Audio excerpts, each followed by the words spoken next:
Hello दोस्तों, नमस्कार। आज की इस कहानी में आप सभी का स्वागत है। मेरा नाम रोशनी है और मेरी उम्र 23 साल है। मैं एक सुंदर विवाहित जवान महिला हूँ। मेरा फिगर गजब का है। जो भी देखता है वह मेरी ओर देखता ही रह जाता और मेरा रंग दूध की तरह साफ है।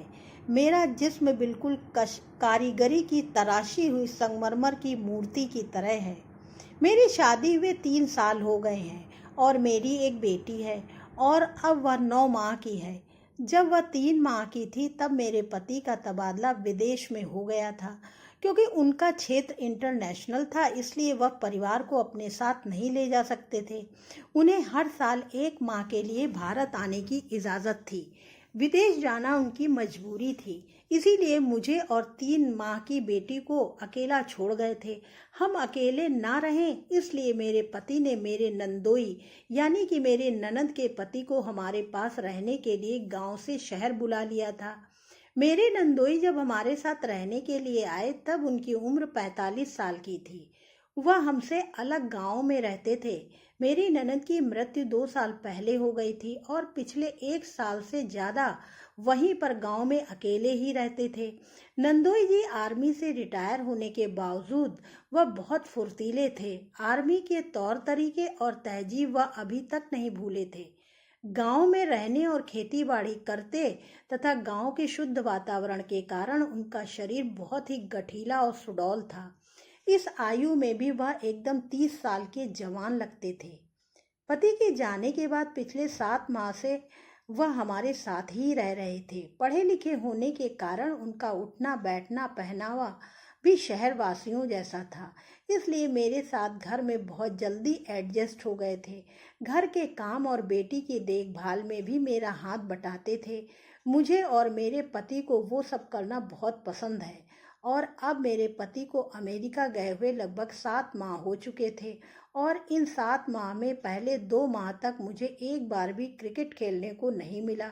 इसलिए मैं इतनी बेचैन रहती थी और सारा दिन तड़पती रहती थी, पर कोई भरोसे का नज़र नहीं आता था। लेकिन 5 माह बाद मुझे अचानक ही एक ऐसा अवसर मिला जिससे मुझे मेरी जिंदगी में बहुत बड़ी खुशी मिली और वह मेरी अभी तक जारी है। यह उस दिन की बात है जब मैं घर की सफाई का काम करती हुई नंदोई जी के कमरे में गई तो मैंने पाया कि वे कमरे में नहीं थे। मुझे समझ में नहीं आया कि वे गए कहाँ होंगे, इसलिए मैं इधर उधर देखने लगी और तभी मुझे उनके बाथरूम की लाइट जलती हुई नजर आई। मैं जिज्ञासावश उठी और देखने चली गई। वहां मैंने देखा कि बाथरूम का दरवाजा थोड़ा खुला हुआ है और अंदर से कुछ अजीब सी आवाजें आ रही हैं। मैं सुनकर घबरा गई और सोचा कि शायद नंदोई जी की तबीयत ठीक नहीं है या वह किसी तकलीफ में है। मैं घबराहट से जल्दी से बाथरूम का दरवाजा खोलकर अंदर झांकने लगी। अंदर का नज़ारा देखकर मेरे तो होश ही उड़ गए। नंदोई जी अपने औजार की बड़ी तसल्ली से मालिश कर रहे थे। इससे पहले मैं अपने आप को संभालती तभी मैंने देखा कि नंदोई जी जोर जोर से सिसकियां ले रहे थे।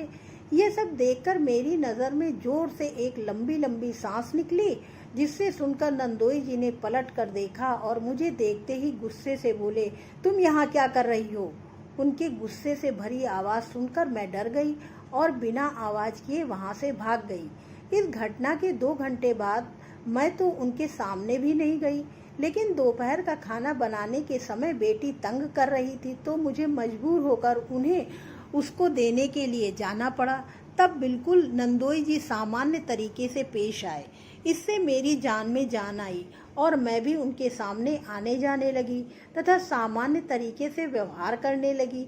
लेकिन उस घटना के बाद अगले दिन भी मैं उस नज़ारे के बारे में सोचती रही। अगले दिन रात को सोने के समय मेरी बेटी बहुत रोने लगी। जब वह चुप नहीं हुई तो मैं उसे नंदोई जी के कमरे में लेकर गई और उन्हें देकर उनसे चुप कराने का आग्रह किया। नंदोई जी ने गोद में लिया और मुझे तेल लाने को कहा। मैंने उन्हें तेल लाकर दिया तो उन्हें मेरे बेटी के पेट पर तेल मलना शुरू कर दिया। कुछ ही देर में बेटी चुप होकर उनकी गोदी में सो गई। मैं उनको उनके पास छोड़कर अपने कपड़े बदलने चली गई। तभी मेरे दिमाग में एक योजना आई कि अगर मैं नंदोई जी को अपनी झलक दिखला दूं तो शायद कुछ बात बन जाए। अपने सारे कपड़े चेंज करके अपने लाल रंग का पारदर्शी नाइट सूट गाउन पहना, फिर बेटी को नंदोई जी के कमरे में लेने के लिए गई। नंदोई जी ने मुझे उन कपड़ों में देखा और एकटक देख ही रहे थे।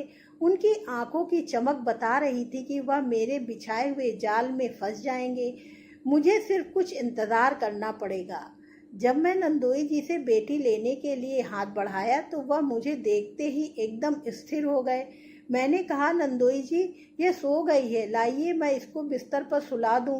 तब उन्होंने कहा, यह अभी अभी सोई है, कच्ची नींद में है, इसलिए इसे अभी यहीं रहने दो। मैं अपने कमरे में चली गई। मुझे नींद नहीं आ रही थी, इसलिए मैं बहुत देर तक ऐसे ही करवटें बदलती रही।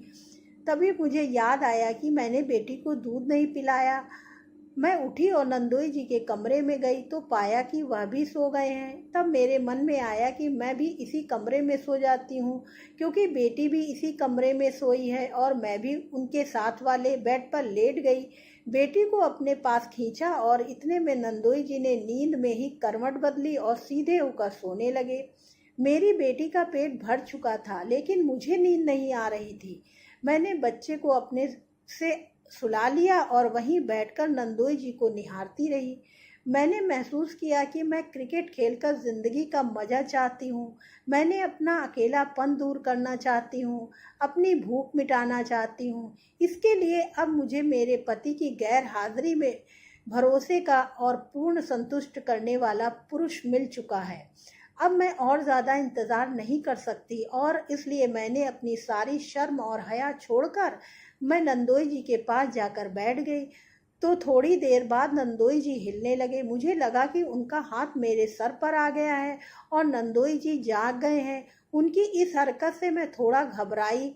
मेरी हालत पतली हो गई थी, मेरी सांस उखड़ रही थी। फिर मैंने हिम्मत नहीं छोड़ी। करीब 1 घंटे बाद नंदोई जी का हाथ मेरे सर से हटा और नीचे आ गया। उनकी इस हरकत से मैं बहुत ज़्यादा प्रसन्न हुई। मुझे भी मज़ा आना शुरू ही हुआ था कि नंदोई जी उठकर बैठ गए और उनकी नींद खुल गई थी। उन्होंने मुझे झटके से साथ अलग कर दिया। फिर उन्होंने उठकर लाइट जलाई और वह कच्चे होकर मुझे देखने लगे। मैंने जवाब दिया, नंदोई जी, मैं तो वही कर रही थी जो आप चाहते थे। नंदोई जी बोले, मैंने ऐसा करने को कब कहा? तुझे ऐसा नहीं करना चाहिए था और माफ़ कर देना चाहिए था। नंदोई जी फिर बोले, मैंने आज तक आपको कोई भी आदेश का इशारा नहीं डाला, तो मुझे कैसे मनाते? मैंने उत्तर दिया, अरे मैं तो नींद में और सपने में था, जिससे यह सब तुम्हारी नंद कर रही थी, इसलिए मैंने ऐसा इशारा किया होगा। मैंने कहा, नंदोई जी, तो क्या हो गया? अगर मैंने इशारे को आपका देह समझकर आपकी सेवा भी करती तो आपका सपना और मेरा कर्तव्य पूरा हो जाता। अरे तू बात क्यों नहीं समझ रही है? मैं नादान बनती हुई बोली। इससे पहले कि कुछ बात कहे या बात ज़्यादा बिगड़े, मैं उठकर खड़ी हो गई। उन्हें आगे कुछ बोलने का मौका दिए बिना मैं उनके पैरों को पकड़कर नीचे बैठ गई। तो दोस्तों, ये कहानी कैसी लगी? आशा करती हूँ अच्छी लगी होगी। अच्छी लगी हो तो लाइक करें, सब्सक्राइब करें, शेयर करें, कमेंट करके ज़रूर बताएं स्टोरी के विषय में आपकी क्या राय है। बेल आइकॉन को ज़रूर दबाएं ताकि अगले वीडियो का नोटिफिकेशन आप तक पहुंच सके। वीडियो देखने के लिए तहे दिल से आपका बहुत बहुत धन्यवाद।